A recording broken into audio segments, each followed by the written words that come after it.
महत्वपूर्ण समाचारથી બુલેટિનની શરૂઆત કરીએ તો સમગ્ર રાજ્યમાં અત્યારે મેઘમહેર જોવા મળી રહી છે। દક્ષિણ ગુજરાત હોય કે સૌરાષ્ટ્ર, કોઈ પણ એક એવો જિલ્લો નથી બાકી કે જ્યાં વરસાદ ન વરસ્યો હોય અને ગરમીમાંથી ઠંડકની સાથે સાથે અનેક એવા નીચાણવાળા વિસ્તારો કે જ્યાં પાણી ન ભરાઈ ગયા હોય। અલગ અલગ જે રાજ્યના અલગ અલગ જિલ્લાઓની જો વાત કરીએ તો અલગ અલગ જિલ્લાઓમાં પરિસ્થિતિ અત્યારે એવી જોવા મળી રહી છે કે મેઘમહેર થઈ છે। એવા અનેક વિસ્તારો છે કે જ્યાં જે રસ્તાઓ હતા ત્યાં નદી જેવા દ્રશ્યો જોવા મળી રહ્યા છે। अलग अलग जो तस्वीरों आप अपनी टीवी स्क्रीन पर अत्यारे जोई रह्या छो। 11 इंच सूत्रापाड़ा में वरसाद वरस्यो है। कोडीनार, कल्याणपुर, मुंद्रा, वेरावळ, सूरत, उमरगाम, द्वारका, जूनागढ़, राणावाव आ तमाम जग्याए आटलो बधो अधध जेटलो वरसाद वरस्यो है, जेना कारणे अनेक एवा नीचाणवाळा विस्तारो ज्यां पाणी भराई गया है, लोकोने हालाकी भोगवવાનો वारो આવી રહ્યો છે। तस्वीरों में आप જોઈ રહ્યા છો कोडीनारमां 9 इंच जेटलो वरसाद वरस्यो है। बीजी तरफ 6 इंच वरसाद पण अहींया वरसेलो जोवा मળી રહ્યો છે। અને આ તમામની વચ્ચે જે સ્થાનિકો છે તેમને હાલાકી પડી રહી છે। કલ્યાણપુરમાં 6 ઇંચ વરસાદ, મુન્દ્રામાં પણ 6 ઇંચ વરસાદ વરસ્યો છે। વેરાવળમાં પણ એ જ પરિસ્થિતિ, અનેક એવા વિસ્તારો નીચાણવાળા કે જ્યાં પાણી ભરાઈ ગયા છે। અહીંયા લોકો એ કહી રહ્યા છે કે તંત્ર હજુ સુધી તેમના સુધી નથી પહોંચ્યું। એવા અનેક એવા વિસ્તારો છે જે ગરનાળા છે તે પણ ભરાઈ ગયા છે। સોસાયટીઓમાં પાણી આવી ગયું છે। 5 ઇંચ જેટલો વરસાદ જે છે તે વેરાવળમાં પણ અલગ અલગ વિસ્તારોમાં જોવા મળી રહ્યું છે।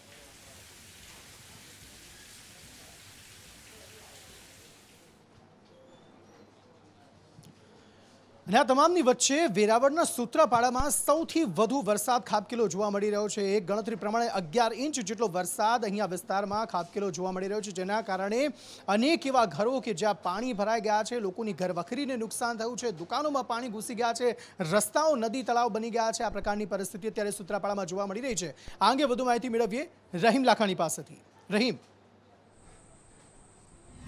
અંકિત, ચોક્કસપણે જે રીતના વાત કરીએ તો નેતૃત્વ ચોમાસું છે જે જામ્યું છે ને અષાઢમાં અનરાધાર જેવી પરિસ્થિતિ ગુજરાતમાં અનેક વિસ્તારોમાં જોવા મળી રહી છે।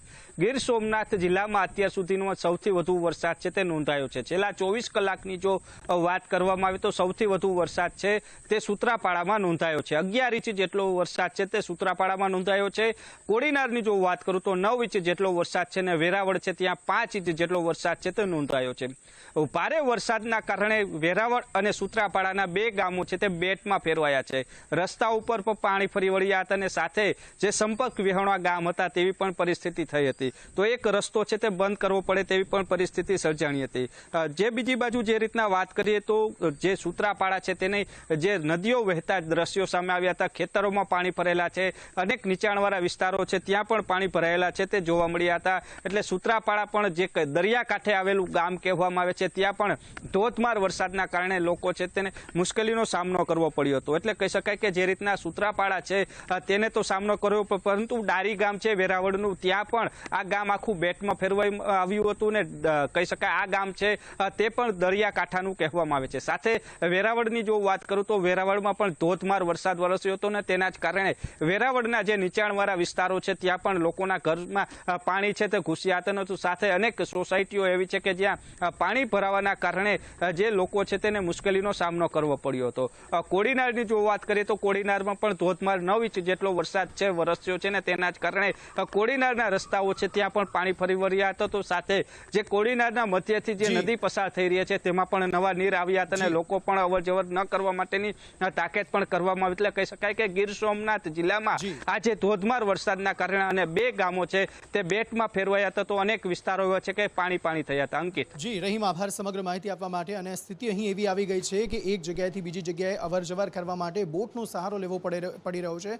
એ પ્રકારની પરિસ્થિતિ અત્યારે સૂત્રાપાડા સહિત અનેક જિલ્લાઓમાં જોવા મળી રહી છે। ઉપરાંત ગીર સોમનાથમાં પણ વરસાદી માહોલ જામેલો છે। ગીર સોમનાથ ઉપરાંત અન્ય કયા એવા જિલ્લાઓ જે સૌરાષ્ટ્રના છે કે જ્યાં વધુ મેઘમહેર અત્યારે જોવા મળી રહી છે, સ્થાનિકોને હાલાકી પડી રહી છે અને તંત્ર અત્યારે વધુ સાબદું થયું છે, કારણ કે અનેક ગામો જે છે તે સંપર્ક વિહોણા બન્યા છે। આ અંગે વધુ માહિતી મેળવીએ ચારમી પાસેથી। ચારમી, અંકિત, માત્ર વેરાવળના સૂત્રાપાડામાં જ નહીં પણ વેરાવળ જિલ્લામાં સમગ્ર અત્યારે વરસાદી માહોલ જોવા મળી રહ્યો છે। સાર્વત્રિક વરસાદ અત્યારે પડી રહ્યો છે। અને કોડીનારની વાત કરીએ તો સૂત્રાપાડામાં જો 11 ઇંચ વરસાદ થયો છે તો કોડીનારમાં 9 ઇંચથી વધારે વરસાદ થયો છે। અને કોડીનારના અનેક ગામો અત્યારે સંપર્ક વિહોણા બન્યા છે, ગામોમાં પાણી ભરાઈ ગયા છે। માલાશ્રમ ગામ છે એ પણ બેટમાં ફેરવાયું હોય એવી સ્થિતિ છે। તો સાથે જ કોડીનારનો જે ગંભીરા વિસ્તાર છે એ ગંભીરા વિસ્તારના સોસાયટીઓમાં પાણી ભરાઈ ગયા છે। સાથે બાયપાસ જે રોડ જાય છે એ રોડ પણ પાણીમાં ગરકાવ થઈ ગયો છે અને એના કારણે આવન જાવનમાં પણ તકલીફ પડી રહી છે. તો સાથે જ જે ઉંબા ગામ છે તેની દેવકી નદી છે, દેવકી નદીમાં પણ પૂર આવ્યા છે. મહાદેવના મંદિર પાસેથી પાણી જબરજસ્ત રીતે પસાર થઈ રહ્યા છે. આ સાથે જ બીજા જે ગામો છે, ડોડિયા હોય, વડોદરા હોય, વેરાવળ જિલ્લાના, આ તમામ ગામો અત્યારે પાણીમાં ગરકાવ થઈ ગયા છે અને દરેક સ્થળે પહોંચવું અત્યારે મુશ્કેલી ભર્યું છે. ગામમાંથી બહાર નીકળવું મુશ્કેલ થઈ ગયું છે, કારણ કે ઘરોની આસપાસ પાણી ભરાઈ ગયા છે. નીચાણવાળા વિસ્તારોમાં તો ઘરોમાં પણ પાણી ભરાઈ ગયા છે અને ખાસ કરીને કોડીનારના જે દરિયા કિનારાના વિસ્તારો છે એ તમામ વિસ્તારો અત્યારે પાણી થઈ ગયા છે. દરિયામાં પણ ઊંચા મોજા ઉછળી રહ્યા છે અને સાથે ગામમાં પણ વરસાદી પાણી ભરાઈ જતા પરિસ્થિતિ અત્યારે વેરાવળના તમામ ગામોમાં વિકટ બની છે. જી ચાર્મી, આભાર સમગ્ર માહિતી આપવા માટે. આ તરફ દ્વારકામાં પણ વિષમ પરિસ્થિતિ જોવા મળી રહી છે. ખાડી વિસ્તારો અનેક એવા દ્વારકામાં આવેલા છે કે જ્યાં અવિરત પાણી જે છે તે ભરાઈ જાય છે અને સ્થાનિકોને પારાવાર મુશ્કેલીનો સામનો દર વર્ષે કરવો પડતો હોય છે. ગયા વર્ષે પણ આ પ્રકારની સ્થિતિ જોવા મળી હતી. આ વખતે પણ વરસાદી વાતાવરણને કારણે દ્વારકાના અલગ અલગ જે વિસ્તારો છે ત્યાં કેવા પ્રકારની પરિસ્થિતિ જોવા મળી રહી છે, વધુ માહિતી મેળવીએ પ્રીતિ પાસેથી. પ્રીતિ, બિલકુલ, દ્વારકાના વાત કરીએ તો કલ્યાણપુરમાં સૌથી વધારે વરસાદ નોંધાયો છે. ગઈકાલથી શરૂ થયેલો વરસાદ આજે સવાર સુધી પણ યથાવત હતો અંકિત, અને 14 કલાકની અંદર કલ્યાણપુરમાં 6.5 ઇંચ વરસાદ પડ્યો છે, જ્યારે ખંભાળિયામાં 4 ઇંચ અને દ્વારકા શહેરની વાત કરીએ તો ત્યાં 3 ઇંચ જેટલો વરસાદ ખાબક્યો છે. દ્વારકાના અમુક ગામડાઓની, જેમ કે કલ્યાણપુરા છે, ત્યાં ગામડાઓની સ્થિતિ તો એવી છે કે એક સ્થળેથી બીજા સ્થળે જવું હોય તો દોરડાનો સહારો લેવો પડ્યો છે. પશુઓ તણાઈ રહ્યા છે. ક્યાંક શાકભાજી માર્કેટના દ્રશ્યો પણ એવા સામે આવ્યા હતા કે જે પાણી ભરાવાના કારણે શાકભાજી જે છે એ આ પાણીના વહેણમાં તરતી જોવા મળી હતી. દ્વારકામાં ધોધમાર વરસાદ વરસવાના કારણે સાની નદીમાં પણ પૂરની સ્થિતિનું નિર્માણ થયું છે અને જે રાવલ અને સાથે સૂર્યાવદરને જોડતો, આ બંને ગામને જોડતો જે કોઝવે હતો તે પણ પાણીમાં ગરકાવ થઈ ગયો છે અને આગામી સમયમાં હજી પણ સૌરાષ્ટ્રમાં જ્યારે ભારે વરસાદની આગાહી કરવામાં આવી છે ત્યારે તંત્ર દ્વારા એલર્ટ પણ આપવામાં આવ્યું છે. અંકિત, જી પ્રીતિ, આભાર સમગ્ર માહિતી આપવા માટે. હવે આ કોઝવે જ્યારે પાણીમાં ગરકાવ થઈ જાય છે ત્યારે ગામો જે છે તે સંપર્ક વિહોણા થઈ જાય છે, કારણ કે કોઈ પણ વ્યક્તિ એક ગામમાંથી બીજી જગ્યાએ બીજા ગામમાં જઈ નથી શકતો અને પોતાની જે જીવન જરૂરિયાતની વસ્તુઓ છે તે લેવા પણ નથી જઈ શકતો. તેવી પરિસ્થિતિ રાજ્યના અલગ અલગ જિલ્લાઓમાં, અલગ અલગ તાલુકાઓમાં, અલગ અલગ ગામોમાં અત્યારે જોવા મળી રહી છે અને તંત્ર જે છે તે અત્યારે સાબદું થયું છે કે આ પરિસ્થિતિમાંથી લોકોને બહાર નીકાળી શકે. ત્યારબાદ વાત કરીએ જૂનાગઢની. જૂનાગઢના માંગરોળ સહિત અનેક એવા વિસ્તારો કે જ્યાં અત્યારે ધોધમાર વરસાદ વરસી રહ્યો છે અને ધોધમાર વરસાદને કારણે અનેક એવા વિસ્તારો કે જ્યાં પાણી ભરાઈ જવાની સમસ્યા સર્જાય છે. ગરવો ગિરનાર જ્યાં આવેલો છે તેવા જૂનાગઢમાં અત્યારે કેવા પ્રકારની પરિસ્થિતિ જોવા મળી રહી છે, ગિરનારના કેવા આહલાદક દ્રશ્યો અત્યારે જોવા મળી રહ્યા છે, આ અંગે વધુ માહિતી મેળવીએ ઉમંગ પાસેથી. ઉમંગ, ચોક્કસથી વરસાદ પડ્યો છે ને જૂનાગઢનું જંગલ એટલે જે સૌંદર્ય છે સોળે કળાએ ખીલી જ ઉઠ્યું છે, પરંતુ આજના દિવસે જે વરસાદ વરસ્યો જૂનાગઢના માંગરોળ માટે ક્યાંક પૂર સમાન સાબિત થયો છે. કારણ કે આખા દિવસની વાત કરીએ તો 8 ઇંચ જેટલો રાજ્યમાં સૌથી વધારે આજે વરસાદ છે એ માંગરોળમાં વરસ્યો છે. 8 ઇંચ વરસાદ વરસ્યો છે. માંગરોળની જે શહેરની ગલીઓ છે પાણીથી તરબતોર થઈ ગઈ છે. ગણેશ સોસાયટી હોય કે અન્ય આજુબાજુની જે સોસાયટીઓ, ઘરમાં પાણી ઘૂસી ચૂક્યા છે. લોકો પલંગ ઉપર ઊંચા કરીને રહેવા માટે મજબૂર રહ્યા છે. તો ફટેગરા કરીને જે ગામ છે માંગરોળની નજીક આવ્યું ત્યાં પણ પૂર જેવી પરિસ્થિતિ છે અને સાથે જ આખો દિવસ જે વરસાદ વરસ્યો છે તેને કારણે જે નોલી નદી છે એમાં પણ પૂર આવ્યું છે અને પૂરના કારણે પણ આસપાસનો વિસ્તાર છે પાણીમાં ગરકાવ થયો છે. એટલે કે સૌંદર્ય તો સોળે ખુલ્લાએ ખીલ્યું, પરંતુ તંત્રની બેદરકારીના કારણે ક્યાંક લોકો છે એ આ હાલાકીનો ભોગ બનતા પણ જૂનાગઢ અને માંગરોળમાં નજરે પડી રહ્યા છે. બિલકુલ, તો આ તો વાત થઈ જૂનાગઢ અને માંગરોળના અલગ અલગ વિસ્તારોની, પરંતુ રાજકોટમાં એવી પરિસ્થિતિ જોવા મળી કે પહેલા જ વરસાદમાં અનેક જગ્યાએ ખાડા પડી ગયા. આ સિવાય ભાવનગરમાં પણ વરસાદ વરસ્યો, કચ્છમાં પણ એવી પરિસ્થિતિ સર્જાઈ કે લોકોના વાહનો જે છે ત્યાં વરસાદી પાણીમાં અને નદીના પાણીમાં તણાતા જોવા મળ્યા. આખરે આ અલગ અલગ જિલ્લાઓમાં, આ અલગ વિસ્તારોમાં કયા પ્રકારની પરિસ્થિતિ વરસાદ લઈને જોવા મળી રહી છે, વધુ માહિતી મેળવીએ દિવ્યા પાસેથી. દિવ્યા, અંકિત, મેઘરાજા મહેર બનીને પણ વરસ્યા છે તો ક્યાંક કહેર બનીને પણ વરસ્યા છે એવું કહી શકાય, કારણ કે દક્ષિણ ગુજરાત અને સૌરાષ્ટ્રમાં જે ભારે વરસાદ વરસ્યો છે અને સૌરાષ્ટ્ર સહિતના તમામ જે વિસ્તારો છે ત્યાં પણ મેઘમહેર જોવા મળી, તો કેટલાક વિસ્તારમાં ભૂવાઓ પડવાનો સિલસિલો યથાવત રહ્યો, જેના કારણે હાલાકીનો સામનો છે તે રાજકોટમાં લોકોએ કરવો પડ્યો. અને રાજકોટમાં જે પરિસ્થિતિ હતી, જે પરિસ્થિતિનો હાલ ચિતાર મેળવ્યો સંદેશ ન્યૂઝે, અને સંદેશ ન્યૂઝની કામગીરીને લઈને જોતા જ તંત્ર દ્વારા જે તંત્ર પણ દોડતું થયું હતું અને તંત્રએ તાત્કાલિક ધોરણે તે રોડ રસ્તાની જે મરામત છે તે શરૂ કરી. તો આ તરફ પોરબંદરમાં પણ ધોધમાર જે વરસાદ વરસ્યો તો કેટલાક વિસ્તારોમાં ભારે વરસાદના કારણે જનતાએ પણ હાલાકીનો સામનો છે તે કરવો પડ્યો છે.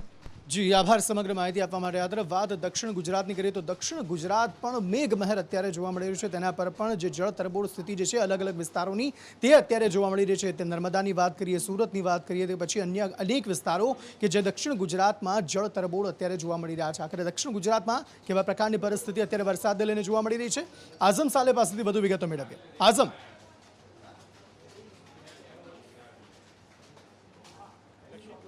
આપણે વાત કરીએ તો ત્યારે સૌથી વધારે વરસાદ વલસાડમાં નોંધાતો જેવું સામે આવતું છે, પરંતુ આજરોજ ઓલપાડના અંદર ગણતરીના કલાકોની અંદર જ 5 ઇંચ વરસાદ નોંધાયો હતો, જેના કારણે નીચાણવાળા વિસ્તારમાં પાણી ભરાઈ ગયા હતા. અને ખાસ કરીને જે નીચાણવાળા વિસ્તારની અંદર જે ઘર મકાનો આવ્યા હતા તેના અંદર પણ ઘરના અંદર ઘૂંટણ ચશ્મા પાણી હતા. મુખ્ય જે રસ્તા હતા તેના ઉપર પાણી ફરી વળ્યા હતા, જેના કારણે ગામની અંદર અથવા તો બહાર જવું અશક્ય થઈ ગયું હતું. મહત્વની વાત છે કે ઓલપાડના અંદર જે ગેરકાયદેસર ઝીંગા તળાવ તાણી દેવામાં આવ્યા છે, ખાડી જે છે તેને પુરાણ કરી દેવામાં આવી છે ગેરકાયદેસર રીતે, તેના કારણે આ પરિસ્થિતિનું નિર્માણ થવા પામ્યું છે. ઉતાના સ્થાનિકોનો સીધો આક્ષેપ હતો.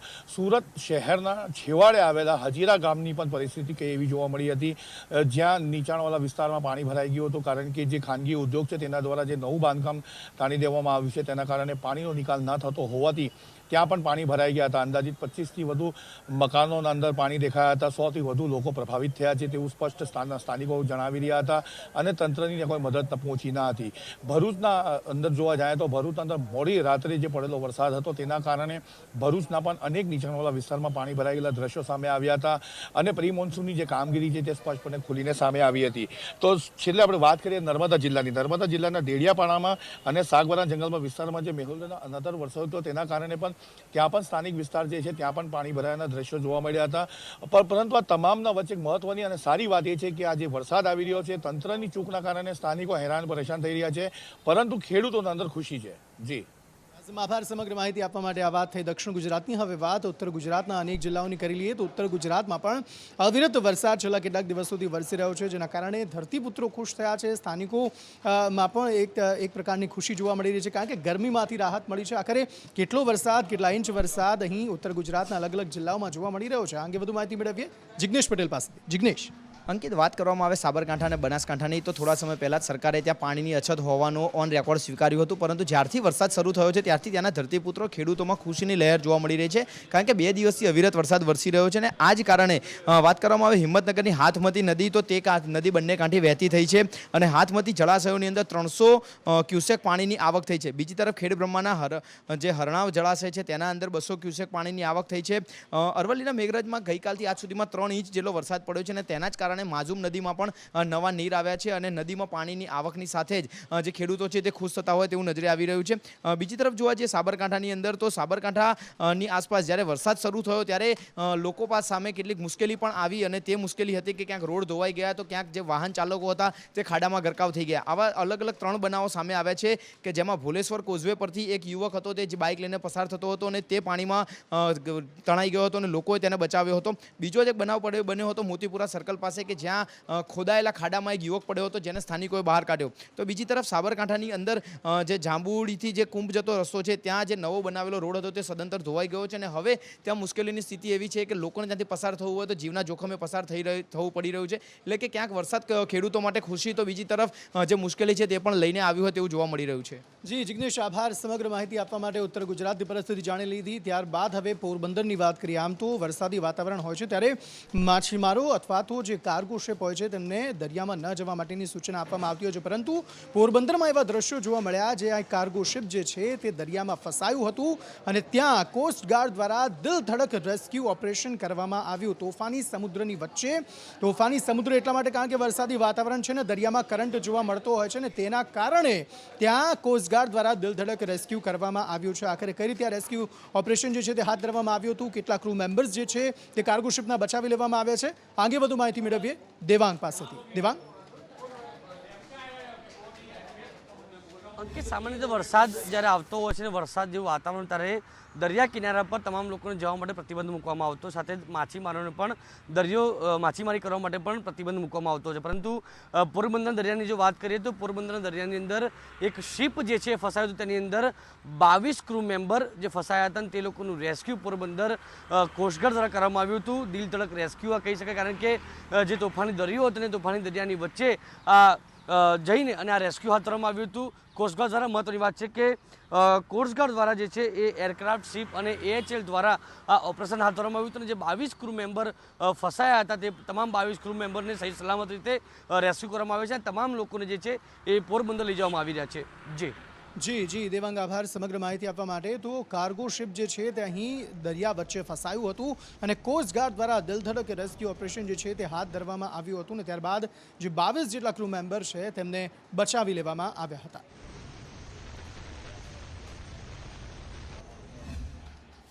પોરબંદર પાસેના દરિયા કિનારાથી ભારતીય કોસ્ટગાર્ડ દ્વારા 22 ક્રૂ મેમ્બર છે તેમને રેસ્ક્યુ કરવામાં આવ્યા છે।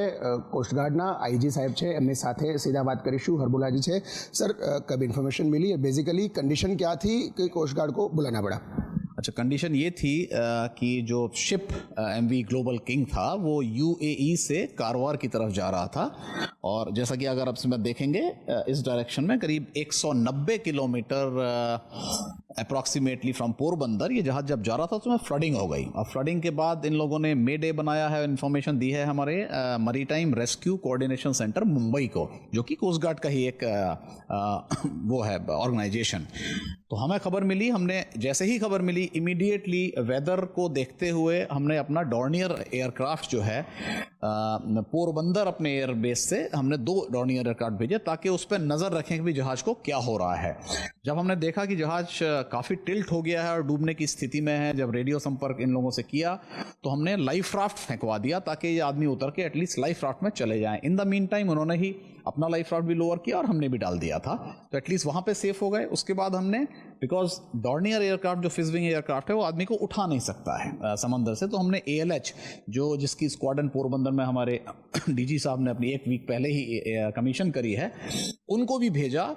185 किलोमीटर दूर जो हेलीकॉप्टर गया है विपरीत परिस्थितियों में, वो मैं पायलट्स को अपने काबिल तारीफ काम उन्होंने किया है। वो गए, होवर किया, और क्योंकि ये लोग जो लाइफ राफ्ट में थे ये शिप में भी जाके चढ़ नहीं पाए तो हेलीकॉप्टर से इसको विंच किया गया। और इन द मीन टाइम हमने कोस्ट गार्ड का ही एक और बड़ा जहाज हमने नज़दीक भेज दिया था, और एक मर्चेंट शिप जो कि हमारे जो तटरक्षक महानिदेशक हैं वो national maritime search and rescue at sea के चेयरमैन हैं। તો પોરબંદરમાં તો કોસ્ટગાર્ડ દ્વારા રેસ્ક્યુ ઓપરેશન હાથ ધરવામાં આવ્યું હતું ને 22 જેટલા ક્રૂ મેમ્બરને બચાવી લેવામાં આવ્યા હતા, પરંતુ જિલ્લામાં અલગ અલગ રાજ્યોમાં અલગ અલગ જિલ્લાઓમાં જે પ્રમાણેની વરસાદની સ્થિતિ જોવા મળી રહી છે તેના કારણે અલગ અલગ જિલ્લાઓમાં NDRFની ટીમોને પણ સ્ટેન્ડ બાય તરીકે મૂકવામાં આવી છે। આખરે કયા પ્રકારની પરિસ્થિતિ અત્યારે અલગ અલગ જિલ્લાઓમાં જોવા મળી રહી છે અને કયા કયા જિલ્લાઓમાં કેટલી જે NDRFની ટીમો છે તે મોકલવામાં આવી છે, આ અંગે વધુ માહિતી મેળવીએ હિરેન રાવલ પાસેથી। હિરેન,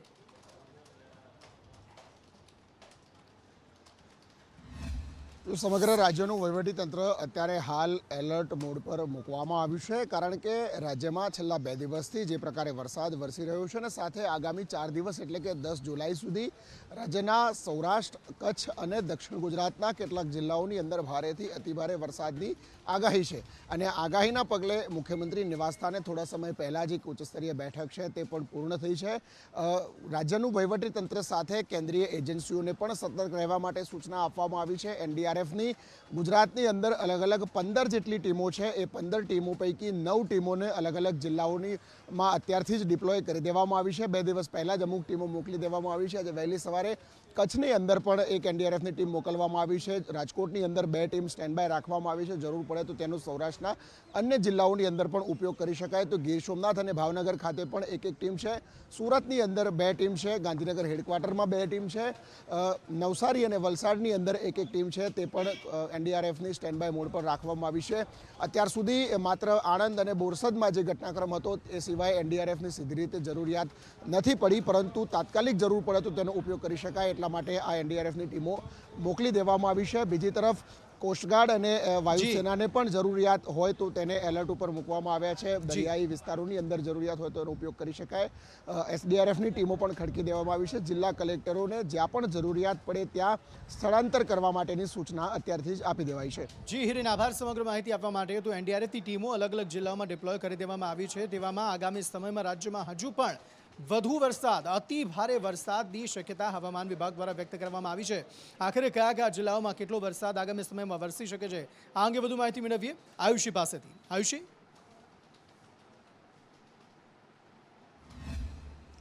બિલકુલ અંકિત, જે રીતે હાલ એક વરસાદી સિસ્ટમ છે અરબી સમુદ્રની અંદર સક્રિય થઈ છે તેની સૌથી વધુ અસર કચ્છ અને સૌરાષ્ટ્રના ભાગોમાં જોવા મળશે, કારણ કે આ જે વરસાદી સિસ્ટમ છે તે કચ્છ તરફ હવે આગળ વધી રહી છે, જેના કારણે કચ્છના કેટલાક ભાગોમાં રેડ એલર્ટ છે તે પણ આપી દેવામાં આવ્યું છે। બીજી તરફ સૌરાષ્ટ્રના જામનગર, રાજકોટ, ભાવનગરની અંદર પણ તેની અસરો જોવા મળશે। તેને ધ્યાનમાં રાખીને હવામાન વિભાગે જામનગર, દ્વારકા અને દીવ જેવા જેટલાક જે દરિયાકાંઠા વિસ્તારો છે સૌરાષ્ટ્રના ત્યાં રેડ એલર્ટ આપી દીધું છે।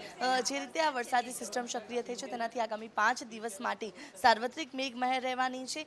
દક્ષિણ ગુજરાતમાં પણ તેનું એલર્ટ આપવામાં આવ્યું છે. સુરત, વલસાડ, નવસારી, તાપી સહિતના જેટલા પણ શહેરો છે ત્યાં જે ઓરેન્જ એલર્ટ આપી દેવામાં આવ્યું છે. એટલે કે હવે જે વરસાદી સિસ્ટમ છે એક બાદ એક વધુ સક્રિય થઈ રહી છે. એક તરફ બંગાળની ખાડીમાં જે સિસ્ટમ સક્રિય થઈ હતી તેની અસરો અત્યારે જોવા મળી રહી છે, જેના કારણે સૌરાષ્ટ્ર દક્ષિણ ગુજરાતમાં જળબંબાકારની સ્થિતિ સર્જાઈ છે. મધ્ય ગુજરાત એટલે કે આણંદ, ભરૂચ, વડોદરાની અંદર પણ વરસાદની આગાહી કરાઈ છે.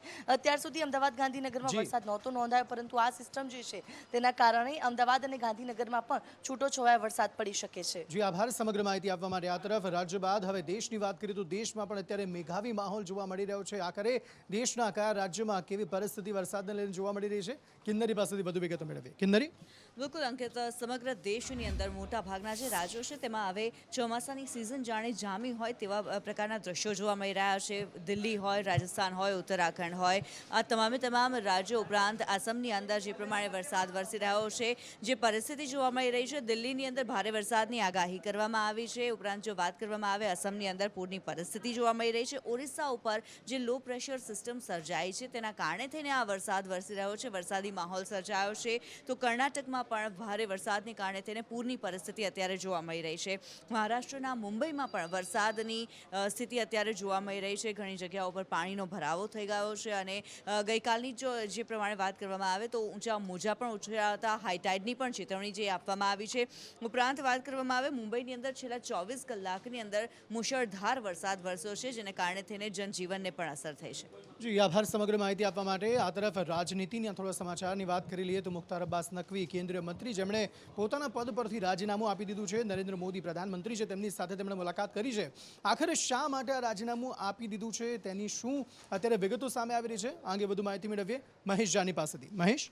એ સંકેત જણાવી દઈએ કે મુખ્તાર અબ્બાસ નકવી છે તેઓ અલ્પસંખ્યક જે મામલા છે તેઓ સંભાળતા હતા, તેમના મંત્રી હતા. તેમણે રાજીનામું આપી દીધું છે ને રાજીનામું આપવાનું કારણ પાછળનું એ છે કે તેમનો જે રાજ્યસભાનો કાર્યકાળ છે તે પૂર્ણ થઈ રહ્યો છે. આવતીકાલે ગુરુવારે તેમનો કાર્યકાળ પૂર્ણ થઈ રહ્યો છે, ત્યારે એમણે આજે વડાપ્રધાન મોદી સાથે પહેલાં મુલાકાત કરી અને તે બાદ પોતાનું રાજીનામું આપ્યું છે.